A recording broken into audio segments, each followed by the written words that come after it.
Hai, jadi aku balik lagi.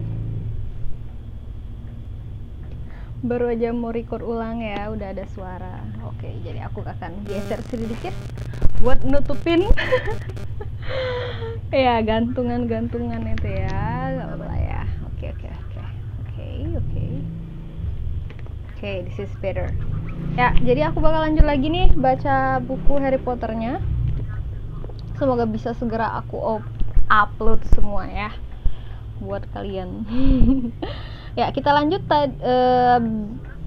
Tadi aku udah baca chapter 10, sekarang aku bakal lanjut lagi baca chapter ke-11 dari buku Harry Potter dan Kamar Rahasia. Oh ya, sebelum mulai aku lupa, buat kalian yang baru pertama kali nonton video ini, jadi aku udah bikin video Harry Potter. Bukan bikin video Harry Potter sih, bikin video baca buku Harry Potter itu dari buku yang pertama, dan aku udah upload semua chapter 1 sampai akhir di buku yang pertama. Sorry, my laptop. Ya, jadi aku udah upload itu semuanya di YouTube ini, dan aku udah bakal taruh linknya di description box. Jadi buat kalian yang mau dengar aku baca buku Harry Potter yang pertama sampai yang dari chapter 1 sampai akhir itu udah ada di channel YouTube ini. Oke, kita lanjut aja langsung ke chapter 11 dari buku Harry Potter dan Kamar Rahasia, Club Duel.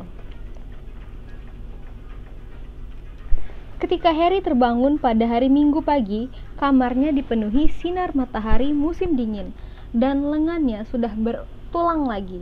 Oh iya, jadi terakhir Harry itu tulangnya hilang ya gara-gara Lockhart. Oke, kayaknya bentar ya.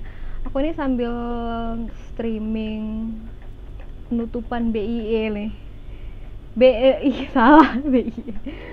Penutupan saham, jadi aku masih nonton, belum selesai, tapi ya udahlah ya. Aku keluarin sebentar.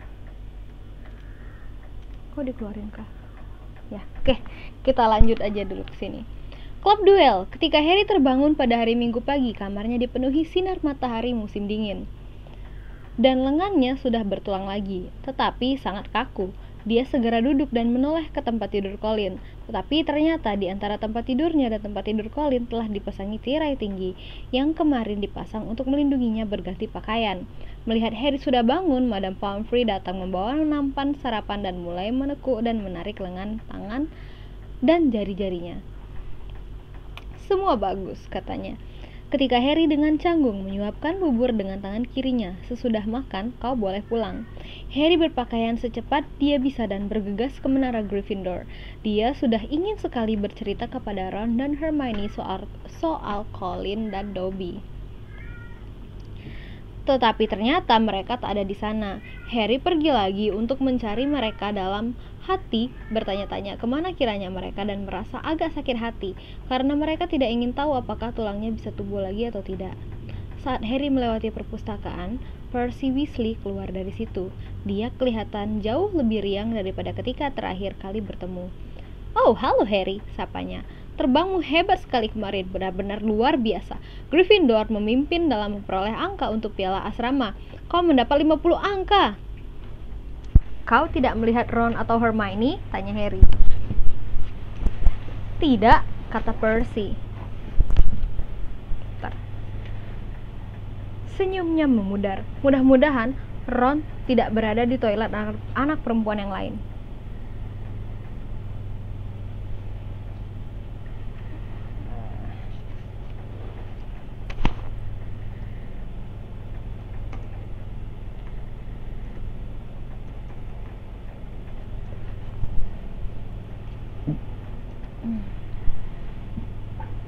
Sebelum mana tadi aku baca? Jadi aku mohon maaf banget nih kalau misalnya ada suara-suara. Jadi tetangga aku tuh kayaknya mereka lagi ngebangun gitu, tapi enggak, agak di sebelah, agak jauh sih, tapi suaranya masih kedengeran sampai kamar aku. Jadi mohon maaf banget ya kalau ada suara. Tapi kayaknya nggak kedengeran deh, cuman dari tempat aku aja deh. Semoga aja nggak kedengeran ya. Dari tadi nggak berhenti. Ya udahlah, kita lanjut lagi. Mudah-mudahan Ron tidak berada di toilet anak perempuan yang lain. Harry memaksakan tawa, mengawasi Percy menghilang, dan kemudian langsung menuju toilet Myrtle merana. Dia tak melihat alasan kenapa Ron dan Hermione akan berada di sana lagi. Tetapi setelah memastikan bahwa tak ada Filch maupun Prefect, dia membuka pintunya dan mendengar suara mereka dari dalam bilik terkunci. "Ini aku," katanya seraya menutup pintu di belakangnya. Terdengar bunyi debam, cebur, dan Peki kaget tertahan dari dalam bilik, dan dilihatnya mata Hermione mengintip dari lubang kunci. "Harry!" serunya. "Kau membuat kami kaget sekali. Masuklah, bagaimana lenganmu?" "Baik," kata Harry menyelinap masuk ke dalam bilik.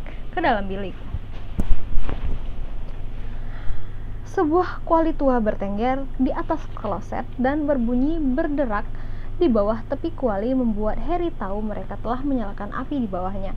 Menyihir api yang bisa dibawa-bawa dan tahan air adalah keahlian Hermione. I want to learn about it too. "Kami tadinya mau menengokmu, tapi kemudian memutuskan untuk langsung mulai merebus ramuan Polyjuice," Ron menjelaskan ketika Harry dengan susah payah mengunci pintu bilik lagi. "Kami memutuskan ini tempat paling aman untuk menyembunyikannya." Harry baru mulai bercerita tentang Colin, tetapi Hermione menyalahnya. "Kami sudah tahu. Kami mendengar Profesor McGonagall memberitahu Profesor Flitwick tadi pagi. Itulah sebabnya kami memutuskan lebih baik kita segera mulai saja. Lebih cepat kita mendengar pengakuan Malfoy, lebih baik," kata Ron geram. "Tahukah kalian apa pendapatku?" Dia marah sekali setelah pertandingan Quidditch itu lalu membalasnya dengan Colin. "Ada lagi yang lain," kata Harry mengawasi Hermione membuka ikatan Snodgrass dan melemparkannya ke dalam kuali. "Dobby datang mengunjungiku tengah malam."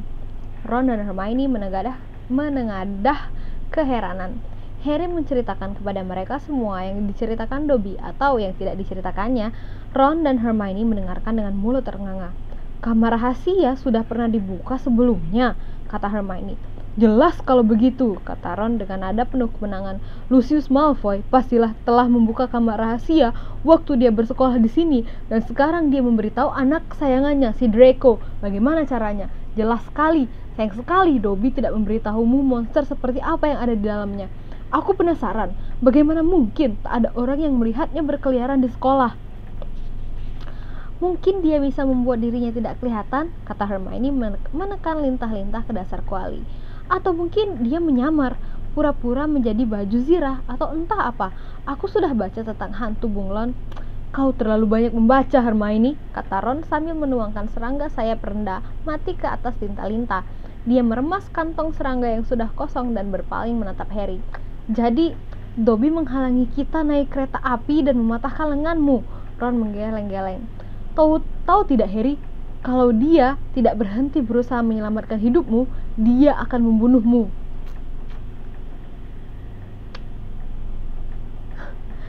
Berita bahwa Colin Creevey diserang dan sekarang terbaring bagai mayat di rumah sakit sudah menyebar ke seluruh sekolah pada hari Senin pagi. Suasana mendadak penuh desas-desus dan kecurigaan. Murid-murid kelas 1 sekarang kemana-mana berombongan, seakan mereka takut akan diserang kalau berani berjalan sendirian. Ginny Weasley yang duduk di sebelah Colin Creevey dalam pelajaran mantra, bingung dan ketakutan. Tetapi Harry merasa cara Fred dan George menghiburnya malah membawa hasil yang sebaliknya. Fred dan George bergiliran menyihir diri mereka menjadi berbulu dan dipenuhi bisul dan melompat mengagetkan Ginny dari balik patung-patung. Mereka baru berhenti ketika Percy yang sangat marah berkata bahwa dia akan menulis kepada Mrs. Weasley dan memberitahunya bahwa Ginny dihantui mimpi buruk. Sementara itu, tanpa sepengetahuan para guru, perdagangan jimat, amulet, dan berbagai sarana perlindungan melanda sekolah dengan amat seru. Neville Longbottom membawa bawang hijau besar berbau bacin, kristal runcing ungu, dan ekor kadal busuk sebelum anak-anak Gryffindor lainnya mengingatkan bahwa dia tidak dalam bahaya. Dia berdarah murni, karena itu tak mungkin diserang. Filch adalah yang pertama mereka serang, katanya. Wajahnya yang bundar ketakutan. Dan semua tahu, aku bisa dibilang nyaris squib.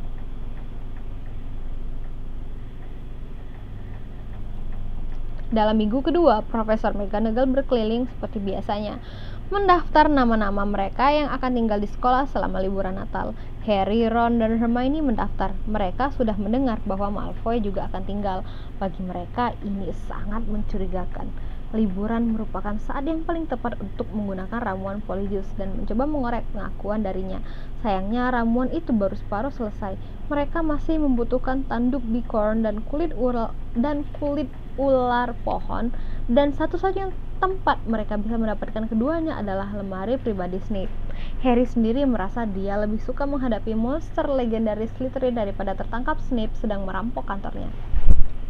Yang kita perlukan, kata Hermione tegas ketika sudah hampir tiba saatnya mereka mengikuti 2 jam pelajaran ramuan, adalah pengalihan perhatian.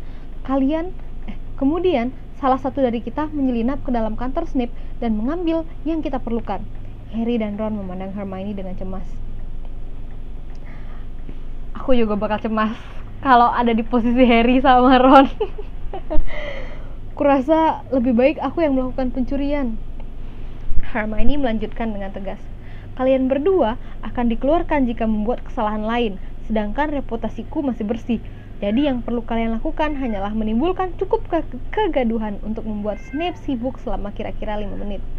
Harry tersenyum lemah. Sengaja membuat kegaduhan di kelas ramuan Snape sama amannya dengan menusuk mata naga yang tidur. Bener-bener bernyali, harus punya nyali ya. Pelajaran ramuan bertempat di salah satu ruang bawah tanah yang luas. Pelajaran sore itu berlangsung seperti biasa. 20 kuali berdiri menggelegak di antara meja-meja yang di atasnya ada timbangan kuningan serta stoples bahan. Snape, hilir mudik menembus asap, melontarkan komentar-komentar menyengat tentang hasil anak-anak Gryffindor, sementara anak-anak Slytherin terkikik-kikik senang. Draco Malfoy, murid favorit Snape, berkali-kali mengarahkan matanya yang menonjol seperti mata ikan kepada Ron dan Harry yang tahu betul kalau mereka membalas, mereka akan langsung mendapat detensi sebelum mereka sempat berkata tidak adil. Ramuan pembengkak Harry terlalu cair, tetapi pikirannya dipenuhi hal-hal yang jauh lebih penting. Dia sedang menunggu kode dari Hermione dan nyaris tidak mendengarkan ketika Snape berhenti di kualinya, mencemooh ramuannya yang encer. Ketika Snape sudah berbalik dan pergi untuk mengomeli Neville, Hermione memandang Harry dan mengangguk. Harry dengan gesit membungkuk di balik kualinya, menarik keluar sebuah kembang api filibuster milik Fred dari kantongnya dan mengetuknya sekali dan cepat dengan tongkatnya. Kembang api itu mulai mendesis, tahu dia hanya punya waktu beberapa detik. Harry menegakkan diri, membidik dan melemparkannya ke udara. Kembang api itu mendarat tepat di dalam kuali Goyle. Ramuan Goyle meledak, mengguyur seluruh kelas. Anak-anak menjerit ketika percikan ramuan pembengkak menyiprati mereka. Malfoy bahkan tersiram di wajahnya dan hidungnya langsung membekak sebesar balon.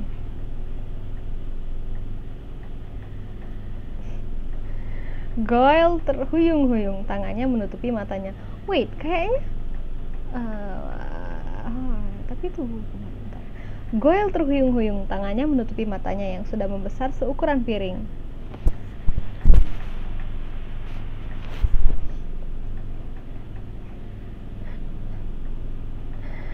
Sementara Snape berusaha menenangkan mereka dan mencari tahu apa yang terjadi. Di tengah kegemparan itu, Harry melihat Hermione diam-diam menyelinap keluar dari pintu.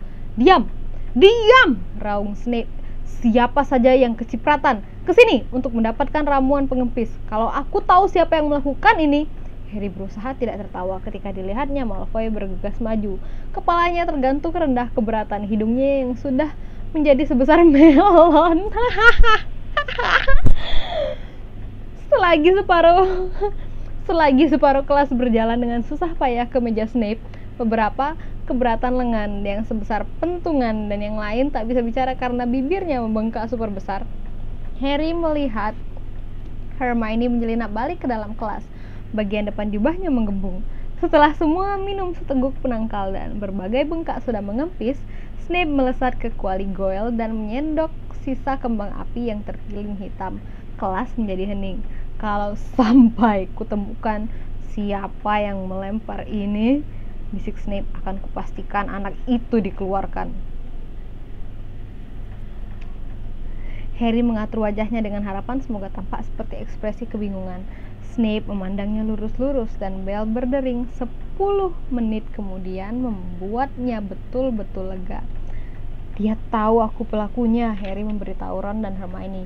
Sementara mereka bergegas kembali ke toilet Myrtle Merana. Ya, dia tahu. Hermione memasukkan bahan-bahan baru ke dalam kuali dan mulai mengaduk dengan bersemangat. 2 minggu lagi jadi, katanya riang. Snape tak akan bisa membuktikan itu kau, kata Ron meyakinkan Harry. Apa yang bisa dilakukan? Kalau bicara tentang Snape, pasti itu adalah sesuatu yang jahat, kata Harry, sementara ramuan itu berbuih menggelegar. Seminggu kemudian, Harry, Ron, dan Hermione sedang berjalan menyeberangi aula depan ketika mereka melihat beberapa anak berkerumun di depan papan pengumuman membaca serik perkamen yang baru saja dipasang.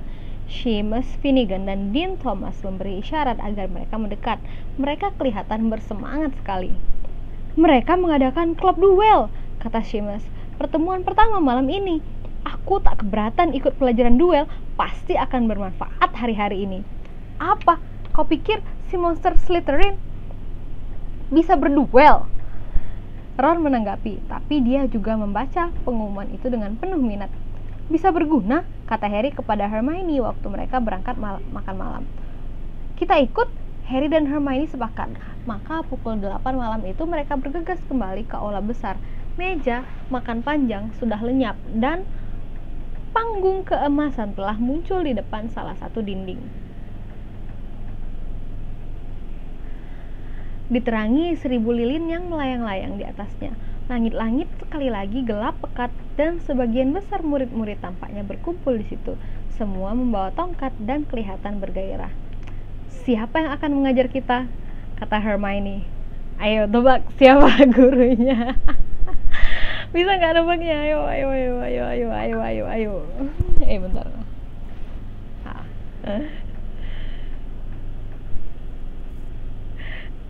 Siapa yang akan mengejar kita? Kata Hermione ketika mereka mendekat ke kerumunan anak-anak yang ramai berceloteh. Ada yang bilang padaku, Flitwick juara duel waktu masih muda. Mungkin dia yang akan mengajar. Asal saja bukan. Harry mulai, tapi mengakhiri dengan keluhan. Gilderoy Lockhart berjalan ke panggung, tampak gemilang dalam jubah berwarna merah tua keunguan, dan ditemani oleh tak lain tak bukan Snape yang seperti biasa berjubah hitam. Lockhart melambaikan tangan, menyuruh anak-anak diam dan berseru, "Mendekatlah, mendekatlah. Apa semua bisa melihatku? Semua bisa mendengarku? Bagus sekali. Benar-benar vibes guru online ya." Bisa dengar suara aku? Bisa dengar suara ibu? Bisa dengar? Bisa lihat? Guru online. Nah, Profesor Dumbledore telah memberiku izin untuk membentuk klub duel kecil ini untuk melatih kalian semua. Siapa tahu kalian perlu mempertahankan diri seperti yang kualami dalam banyak kesempatan. Untuk detail yang lebih lengkap, baca saja buku-buku. Izinkan aku memperkenalkan asistenku, Profesor Snape, kata Lockhart tersenyum lebar.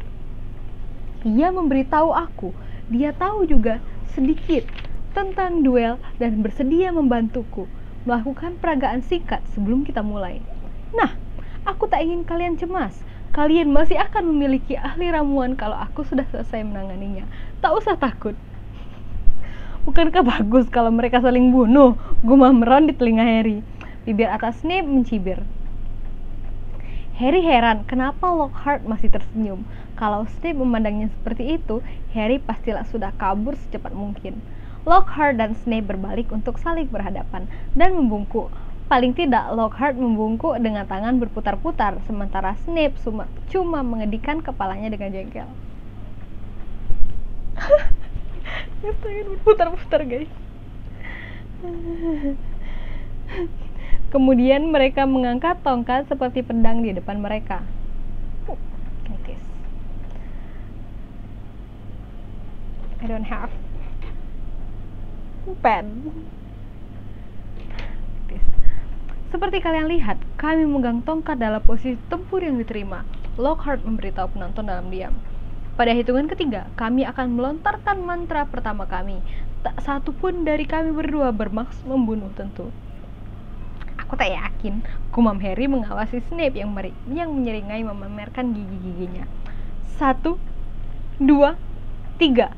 Keduanya mengayunkan tongkat-tongkat tinggi ke atas bahu. Snape berseru, "Expelliarmus!"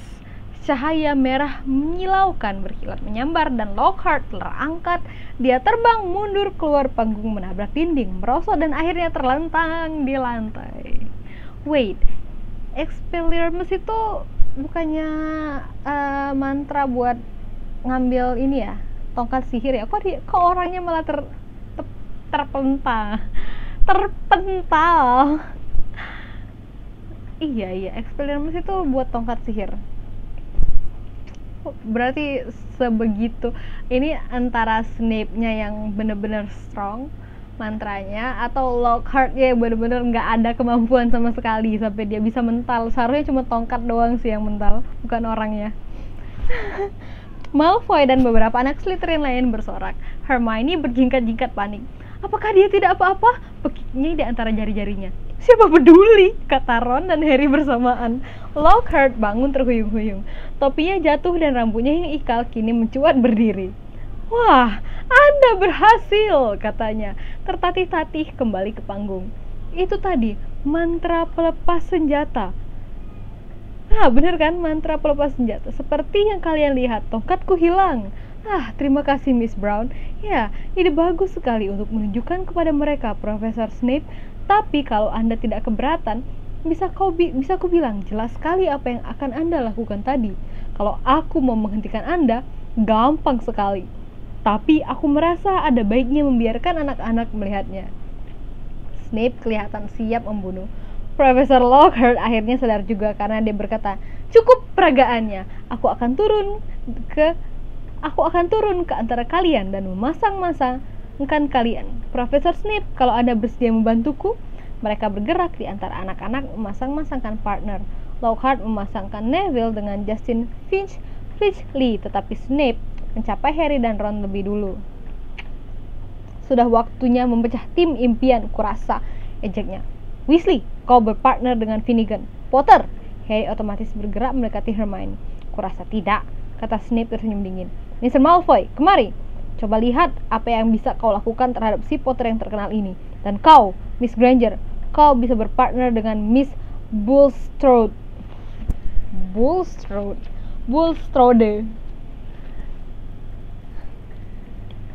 Malfoy mendatangi sok gagah, menyeringai sombong di belakangnya. Berjalan seorang anak perempuan Slytherin yang mengingatkan Harry pada foto hantu perempuan tua jelek sekali yang dilihatnya dalam buku heboh dengan hantu. Tubuhnya besar dan kekar, dan rahangnya yang berat mencuat ke depan dengan menantang. Hermione tersenyum lemah kepadanya dan tidak dibalasnya. Hadapi partnermu, seru Lockhart yang sudah kembali berada di panggung dan membungkuk. Harry dan Malfoy nyaris tidak menggerakkan kepala, saling tidak melepaskan pandangan. Tongkat siap? Teriak Lockhart. Pada hitunganku yang ketiga, ucapkan mantra untuk melucuti lawanmu.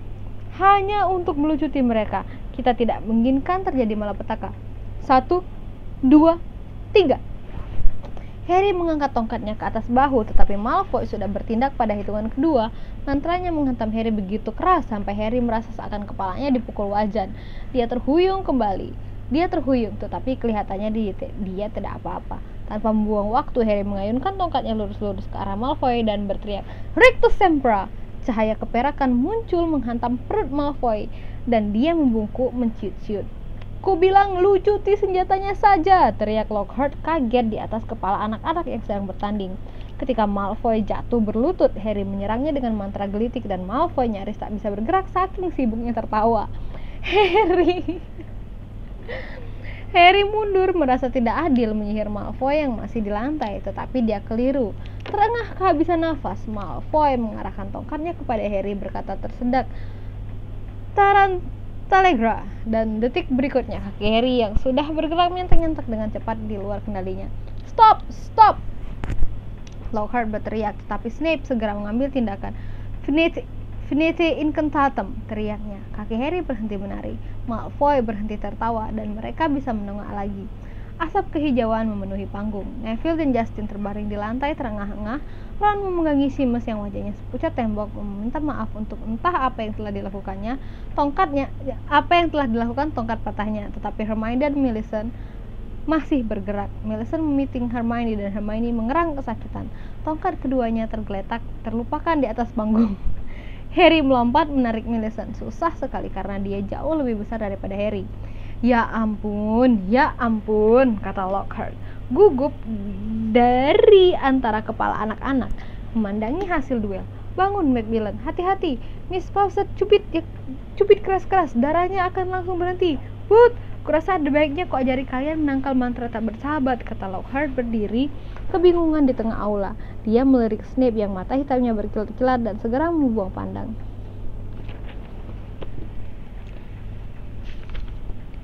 Ayo, siapa yang mau jadi pasangan sukarela? Longbottom dan Weasley, bagaimana kalau kalian berdua? Ide buruk, Profesor Lockhart, kata Snape, berkelebat mendekat bagai kelelawar besar yang jahat. Longbottom membuat malapetaka dengan mantra yang paling sederhana. Kita akan mengirim entah apa yang tersisa dari Weasley ke rumah sakit dalam kotak korek api. Wajah Neville yang bundar dan merah jambu semakin merah.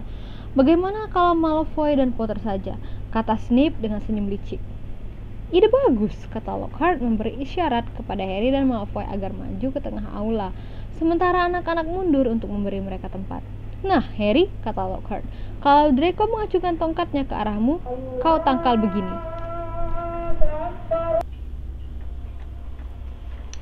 Dia mengangkat tongkatnya sendiri, berusaha menunjukkan gerakan mengentak yang rumit dan tongkatnya jatuh. Snape mencibir ketika Lockhart buru-buru memungutnya sambil berkata, "Ups, tongkatku terlalu bersemangat."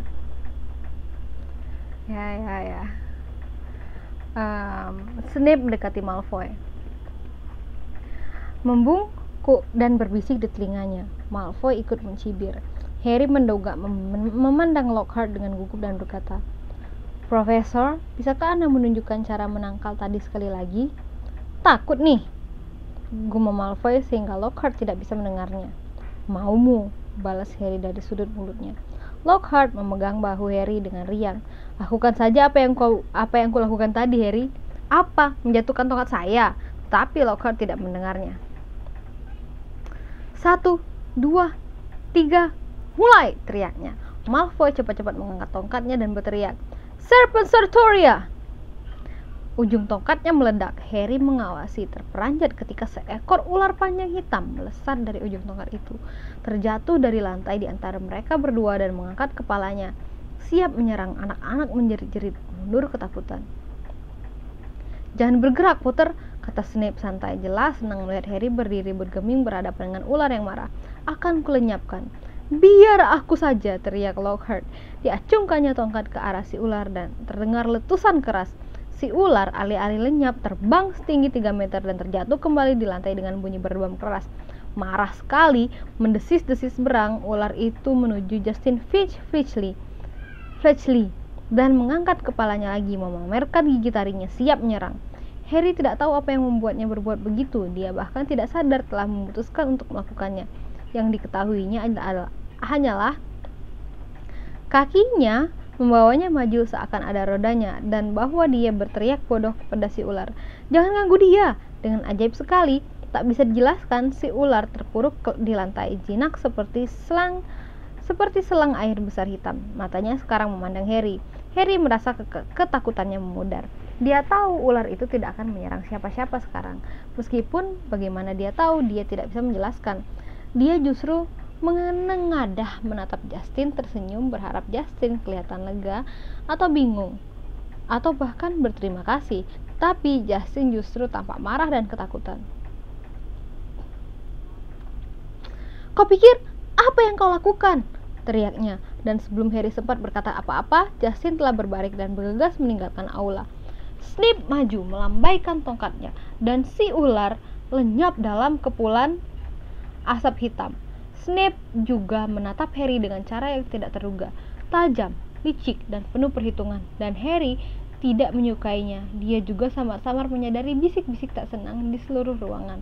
Kemudian dia merasa ada yang menarik bagian belakang jubahnya. "Ayo," kata Ron di telinganya. "Kita pergi, ayo." Ron memimpinnya meninggalkan aula. Hermione bergegas mengiringi. Ketika mereka akan melewati pintu, anak-anak di kiri kanan mereka minggir menjauh, seakan takut akan kejakitan sesuatu. Harry sama sekali tidak tahu apa yang sedang terjadi, dan baik Ron maupun Hermione tidak menjelaskan apapun sampai mereka telah membawanya ke ruang rekreasi Gryffindor yang kosong. Kemudian Ron mendorong Harry ke kursi berlengan dan berkata, "Kau Parselmouth, kenapa kau tidak bilang pada kami?" "Aku apa?"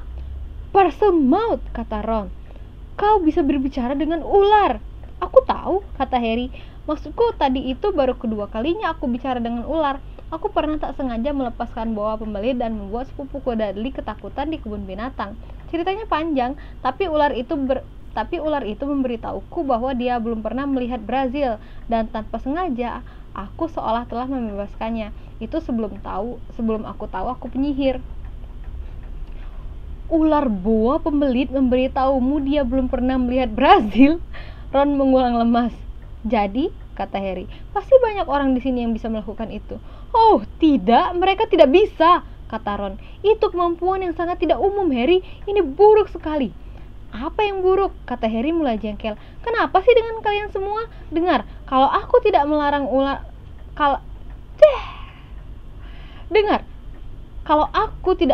ular itu menyerang Justin, "Oh, itu yang kau katakan padanya. Apa maksudmu? Kau ada di sana, kau mendengarku." "Aku mendengarmu bicara Parseltongue," kata Ron.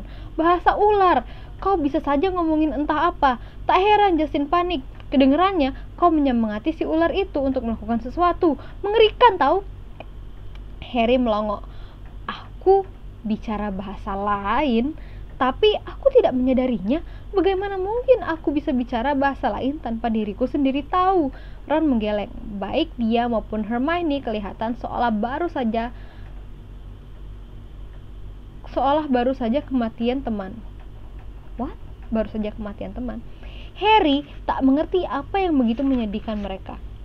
"Kalian mau memberitahu apa salahnya menghentikan ular besar mencapok kepala Justin?" katanya. "Apakah penting bagaimana aku melakukannya, asal hasilnya Justin tidak usah bergabung dengan perburuan tanpa kepala?" "Itu penting," kata Hermione, akhirnya bicara dengan suara tertekan. "Karena Salazar Slytherin terkenal justru karena kemampuannya berbicara dengan ular. Itulah sebabnya simbol asrama Slytherin adalah ular." Harry ternganga. "Persis," kata Ron. "Dan sekarang seluruh sekolah akan mengira kau cucunya atau entah keturunannya yang keberapa." Benar-benar tulisannya cucu mana ya? Ini.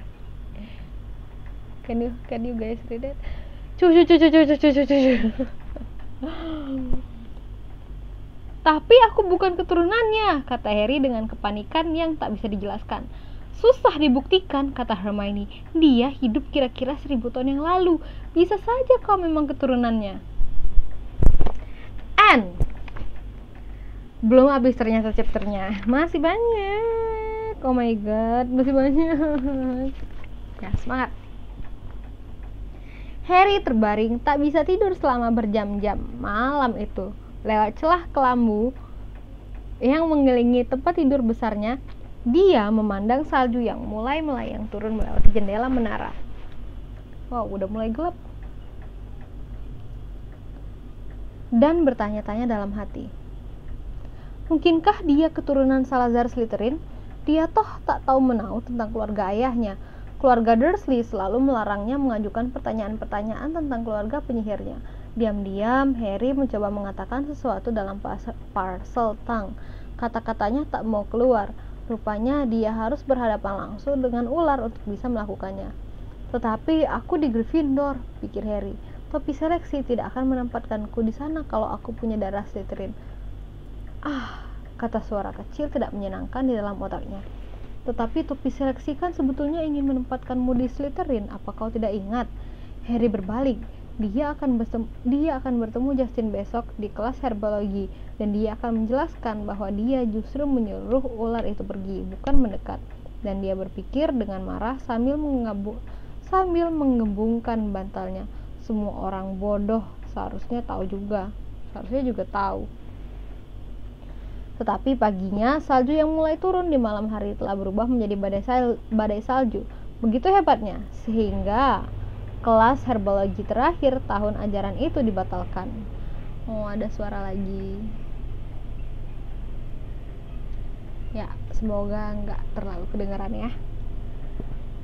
Profesor Sprout ingin memakaikan kaos kaki dan shawl ke Mandrake, tugas rumit yang tak bisa dipercayakan kepada orang lain.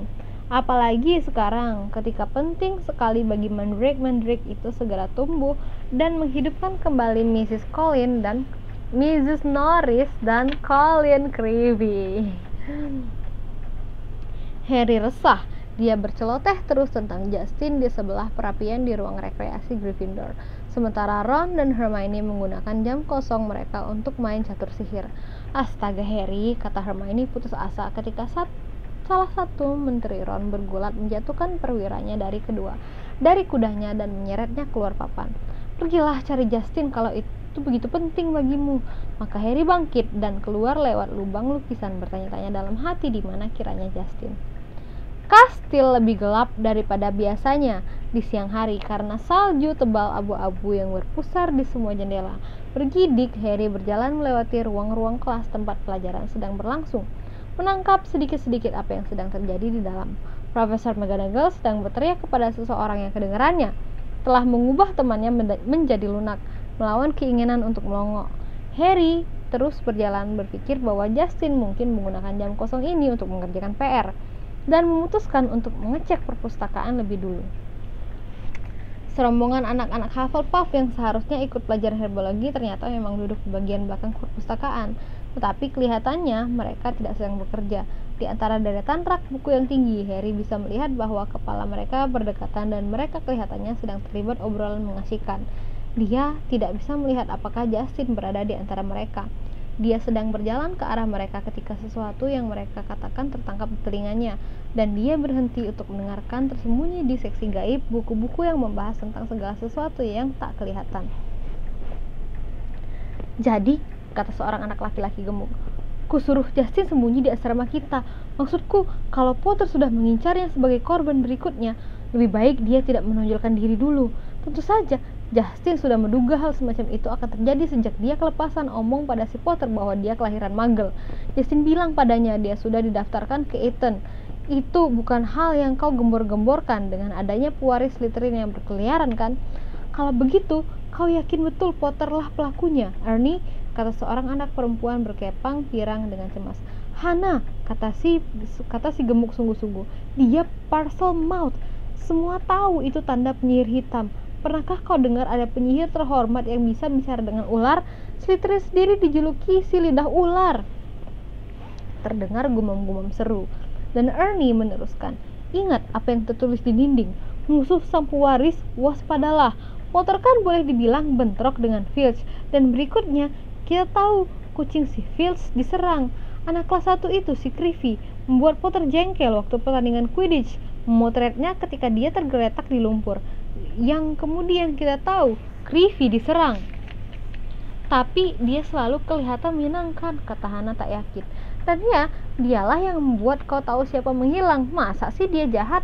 Ernie merendahkan suaranya dengan penuh rahasia. Anak-anak Hufflepuff membungkus semakin dekat supaya bisa menangkap kata-kata Ernie.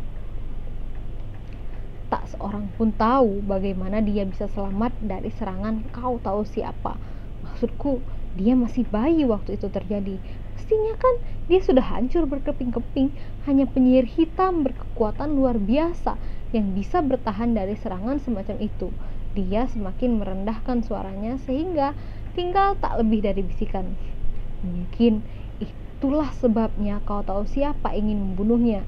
Tak ingin ada pangeran kegelapan lain menjadi saingannya.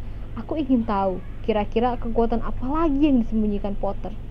Harry tak tahan lagi.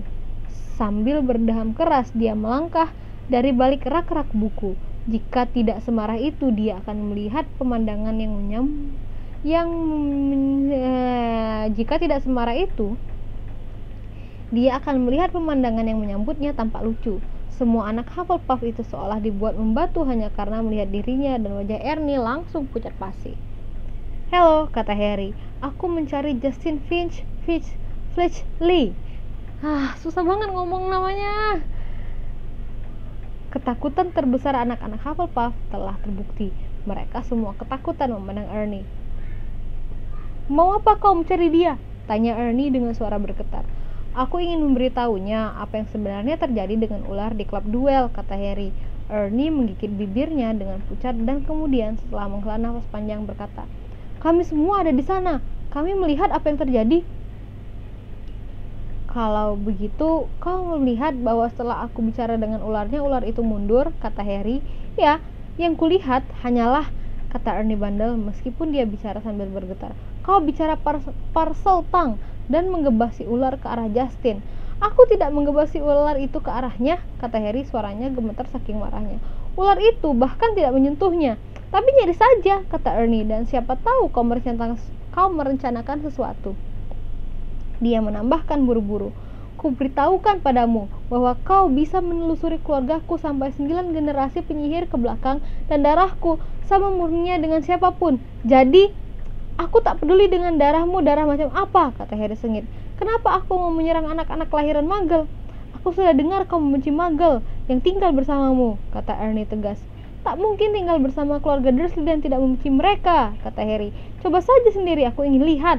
Harry berbalik dan menerobos keluar dari perpustakaan, membuat Madam Pinch yang sedang menggosok sampul keemasan buku mantra besar meliriknya mencela. Harry berjalan asal saja di koridor seperti orang buta, nyaris tidak memperhatikan kemana dia pergi. Saking marahnya. Akibatnya, dia menabrak sesuatu yang sangat besar dan kokoh yang membuatnya terpental jatuh ke belakang. "Oh, halo Hagrid," kata Harry memandang ke atas. Wajah Hagrid tersembunyi sepenuhnya oleh topi balaklava wool bersalju. Tetapi tak mungkin itu orang lain. Tubuhnya yang terbungkus dalam jubah tikus mendongak memenuhi hampir seluruh koridor. Tangannya yang besar bersarung tangan menenteng bangkai seekor ayam jantan. "Kau tak apa-apa, Harry?" katanya menarik ke atas balaklavanya supaya dia bisa bicara. "Kenapa kau tidak di kelas?" "Dibatalkan," kata Harry seraya bangkit. "Ngapain kau di sini?" Hagrid mengangkat ayam jantan yang sudah lemas itu. "Ayam kedua yang dibunuh semester ini," dia menjelaskan. "Kalau bukan rubah, tentu momok penghisap darah, dan aku perlu izin kepala sekolah untuk bikin pagar sihir sekeliling kandang ayam." Dia memandang Harry lebih teliti dari bawah alis tebalnya yang bertabur salju. "Kau yakin kau tak apa-apa? Kau kelihatan panas dan banyak pikiran." Harry tak bisa mengulangi apa yang dikatakan Ernie dan anak-anak Hufflepuff lainnya tentang dirinya. "Tidak apa-apa," katanya. "Lebih baik aku pergi, Hagrid. Berikutnya transfigurasi dan aku harus mengambil buku-bukuku." Harry pergi. Pikirannya masih dipenuhi ucapan-ucapan Ernie tentang dirinya. Justin sudah menduga hal semacam ini akan terjadi sejak dia kelepasan omong pada si Potter bahwa dia kelahiran Muggle. Harry menaiki tangga dan membelok ke koridor lain yang gelap sekali. Obor-obornya padam kena tiupan angin keras bersalju dan masuk lewat ambang jendela yang lepas. Dia sudah sampai di tengah koridor ketika terantuk sesuatu yang tergeletak di lantai. Ia langsung jatuh. Harry menoleh untuk melihat apa yang membuatnya jatuh dan hatinya mencelos. Justin Fletchley terbaring di lantai, kaku dan dingin. Ekspresi kagetnya terpampang di wajahnya. Matanya menatap kosong ke langit-langit. Di sebelahnya ada sosok lain. Pemandangan paling ganjil yang pernah dilihat Harry. Nick, si kepala nyaris putus. Tak lagi seputih mutiara dan transparan, melainkan hitam berasap melayang tak bergerak dengan posisi horizontal 15 cm dari lantai. Kepalanya setengah putus dan ekspresi wajahnya kaget, identik dengan ekspresi Justin. Harry bangun, nafasnya terengah, putus-putus, jantungnya serasa menggedor-gedor rusuknya. Dia memandang liar ke sepanjang koridor dan melihat deretan laba-laba berlari secepat mungkin menjauhi kedua sosok itu. Suara yang terdengar hanyalah suara teredam guru-guru dari kelas-kelas di kanan kirinya. Dia bisa lari dan tak seorang pun tahu dia pernah di situ. Tapi dia tak dapat begitu saja meninggalkan mereka. Tergeletak di situ, dia harus mencari bantuan. Akankah ada yang percaya dia sama sekali tak ada hubungannya dengan kejadian ini? Sementara dia berdiri di situ panik, Pintu di sebelah kanannya mendadak terbuka. Pif, si hantu jahil, melesat keluar.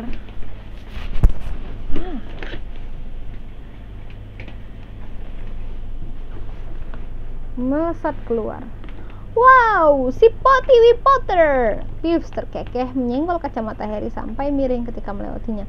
Sedang ngapain si Potter? Kenapa dia sembunyi? Pif mendadak berhenti. Dia baru setengah jalan berjungkil balik di udara. Dengan kepala di bawah, dia melihat Justin dan Nick, si kepala nyaris putus. Dia langsung berputar tegak, mengisi paru-parunya, dan sebelum Harry sempat mencegahnya, menjerit keras-keras. Serangan! Serangan! Serangan lagi! Orang maupun hantu, tak ada yang selamat! Lari! Lari! Selamatkan diri! Serangan! Belak-belakan pintu demi pintu membuka di sepanjang koridor dan orang membanjir keluar. Selama beberapa menit keadaan sangat gempar dan kacau balau, sehingga ada kemungkinan Justin terinjak-injak dan anak-anak berdiri di dalam tubuh Nick si kepala nyaris putus. Harry tergencet ke dinding ketika guru-guru berteriak menyuruh diam. Profesor McGonagall datang berlari-lari diikuti murid-murid yang sedang mengikuti pelajarannya. Salah satunya masih berambut garis-garis hitam dan putih. Profesor McGonagall menggunakan tongkatnya untuk membuat ledakan keras yang membuat anak-anak langsung diam dan menyuruh semuanya kembali ke kelas masing-masing. Begitu koridor kosong, Ernie si Hufflepuff tiba tersengal-sengal di tempat kejadian. Tertangkap basah! Ernie menjerit, mukanya seputih tembok dan mengacungkan telunjuknya secara dramatis kepada Harry. Cukup, Macmillan, kata Profesor McGonagall tajam. Peeves melambung-lambung di atas sekarang menyeringai jahil, mengawasi pemandangan di bawah. Peeves menyukai kekacauan ketika para guru membungkuk memeriksa Justin dan Nick kepala nyaris putus. Peeves mendadak bernyanyi. Oh Harry, kau keji. Oh, apa maumu? Kau bunuh murid-murid. Kau pikir itu lucu? Cukup, Peeves! Bentak Profesor McGonagall dan Peeves meluncur mundur seraya menjulurkan lidah kepada Harry. Justin digotong ke rumah sakit oleh Profesor Flitwick dan Profesor Sinistra dari jurusan astronomi, tetapi kelihatannya tak ada yang tahu apa yang harus dilakukan terhadap Nick si kepala nyaris putus. Akhirnya Profesor McGonagall menyihir kipas besar yang diberikannya kepada Ernie dengan instruksi supaya mengipasi Nick si kepala nyaris putus sampai terangkat ke atas tangga. Ernie pun mengipasi Nick yang melayang seperti helikopter hitam. Tinggal Harry dan Profesor McGonagall tersendirian. Ikut aku, Potter, katanya. Profesor, kata Harry segera. Saya bersumpah, saya tidak. Ini di luar kemampuanku, Potter, kata Profesor McGonagall kaku. Mereka berjalan dalam diam, membelok di sudut, dan Profesor McGonagall berhenti di depan gargoyle, patung batu besar yang jelek sekali. Permen jeruk, katanya. Jelas ini kata sandinya, karena patung makhluk jelek itu mendadak hidup. Gargoyle mendadak hidup, melompat minggir, dan dinding di belakangnya terbelah. Bahkan dalam keadaan ketakutan pada apa yang akan terjadi, Harry masih tetap bisa kagum sekali. Di belakang dinding itu ada tangga spiral yang bergerak pelan ke atas seperti eskalator. Saat dia dan Profesor McGonagall melangkah menaiki anak tangganya, Harry mendengar benturan dinding yang menutup di belakang mereka. Mereka meluncur ke atas melingkar-lingkar, makin lama makin tinggi, sampai akhirnya agak pusing. Harry bisa melihat pintu kayu ek berkilat di depan. Dengan mengetuk pintu berbentuk griffon, makhluk menakjubkan, berkepala dan bersayap elang, tetapi bertubuh singa. Harry tahu kemana dia dibawa. Ini pastilah kantor sekaligus tempat tinggal Dumbledore. And that's the end of the chapter. Akhirnya berarti udah hampir 2 jam aku berceloteh. Ya, jadi itu tadi Harry Potter dan Kamar Rahasia chapter 11. Ya ampun, kita baru di chapter 11 nih. Masih banyak banget bukunya ya ternyata. What is it? Dan ceritanya masih jauh ke arah yang jelas ya, masih penuh dengan misteri ini. Teka-tekinya belum ada yang terpecahkan sama sekali. Jadi masih panjang perjalanan kita nih. Ya, jadi itu tadi Harry Potter dan Kamar Rahasia dari aku. Semoga kalian suka. Buat kalian, dan nggak ada masalah di suara ya, karena aku udah coba pakai ini nih, hahaha. Karena ini dari tadi suara dari tetangga aku nggak berhenti, jadi ya udahlah ya. Kayaknya bakal aku sambung lagi besok atau nanti lah ya bacanya lagi. Dan ini juga udah mulai gelap karena aku pakai langsung dari cahaya matahari, gak pakai lampu-lampu. Ya, jadi kita bakal ketemu lagi di chapter selanjutnya. Buat kalian, aku bakal ingetin lagi yang baru pertama kali ngeliat video ini, aku udah baca buku Harry Potter yang pertama, Harry Potter dan Batu Bertua, dari chapter 1 sampai habis, dan aku udah upload semuanya di channel YouTube ini, dan kalian boleh lihat deskripsinya, lihat videonya itu di description box, bakal aku taruh di situ. Thank you so much semuanya. Ya, aku nggak bisa ngomong besar-besar lagi nih, udah habis suara. Padahal sebenarnya kalau misalnya kalau ngomong di video tuh harus nyaring dan bersemangat ya. Jadi kayak gitu. Tapi ya udahlah. Sampai ketemu lagi di next video. Bye bye.